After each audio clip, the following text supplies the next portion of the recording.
안녕하세요.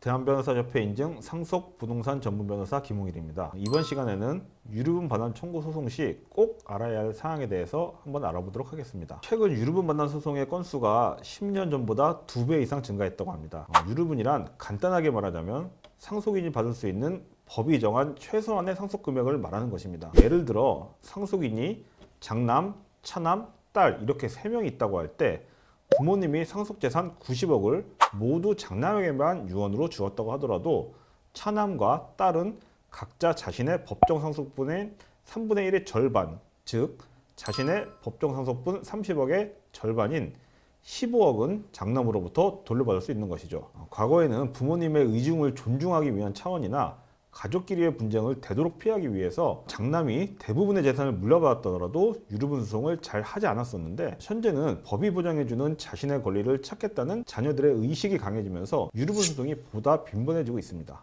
그럼 유류분 반환 청구 소송 시 꼭 알아둬야 할 사항에는 어떤 것이 있을까요? 우선 유류분 반환 청구를 언제까지 해야 하는지를 반드시 아셔야 합니다. 왜냐하면 유류분을 청구할 수 있는 기간은 굉장히 짧기 때문입니다. 유류분 반환 청구는 상속이 개시된 때부터 10년 이내 혹은 상속의 개시 및 자신의 상속권이 침해된 사실을 안 날로부터 1년 이내에 해야 합니다. 여기서 대부분의 문제되는 경우는 이 1년이라는 기간입니다. 상속이 개시된 때라는 것은 재산을 물려주실 피상속인이 돌아가신 때를 말하는 것이므로 언제가 기준인지가 비교적 명확하죠. 그런데 부모님이 특정 상속인에게 생전에 증여를 한 재산의 경우에는 그 존재를 모르기 때문에 자신의 상속권이 침해당했는지를 모르고 있는 경우도 많습니다. 그런 경우에는 그 증여로 인해 자신의 상속권이 침해되었다는 사실을 알게 된 후로부터 1년 이내에 소를 제기할 수 있습니다. 예를 들어 피상속인이 2022년 1월 1일 돌아가셨다고 하더라도 생전에 장남에게 모든 재산을 증여했다는 사실을 유류분권자가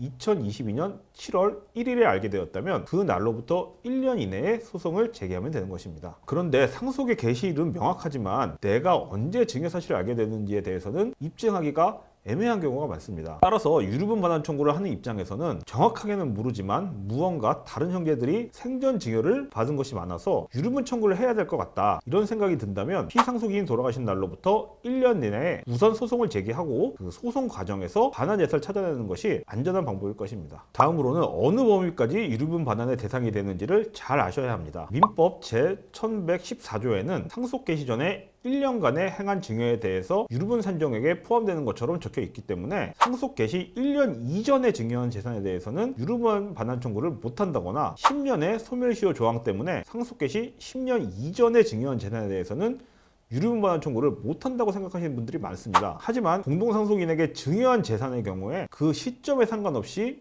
유류분 반환 청구의 대상이 될 수 있다는 것이 대법원의 판례입니다. 또 한 가지 유류분 소송을 의뢰하시는 분들이 많이들 걱정하는 것이 오빠나 형이 생전에 증여받은 재산을 이미 오래전에 처분하였으면 돌려받지 못하게 되는 것이 아니냐는 것인데, 만약 토지를 증여받은 형제가 10년 전에 이미 그 토지를 처분하였다 하더라도 그 형제는 토지를 상속 개시 시의 시세만큼으로 증여받은 것이 되므로 걱정하실 필요는 없겠습니다. 이번 영상에서는 유류분 반환 청구 소송 시 꼭 알아야 될 사항에 대해서 간단하게 알아보았습니다. 유류분 소송에 대하여 더 궁금한 점이 있으시면 언제든 아래 댓글로 남겨주셔도 되고, 밑에 적혀있는 제 전화번호로 전화 주시면 언제든 편안하게 전화 상담이나 방문 상담이 가능합니다. 오늘 영상은 여기까지고요. 다음 영상에서도 상속 관련 도움되는 주제로 찾아뵙겠습니다. 오늘 영상 끝까지 봐주셔서 감사합니다.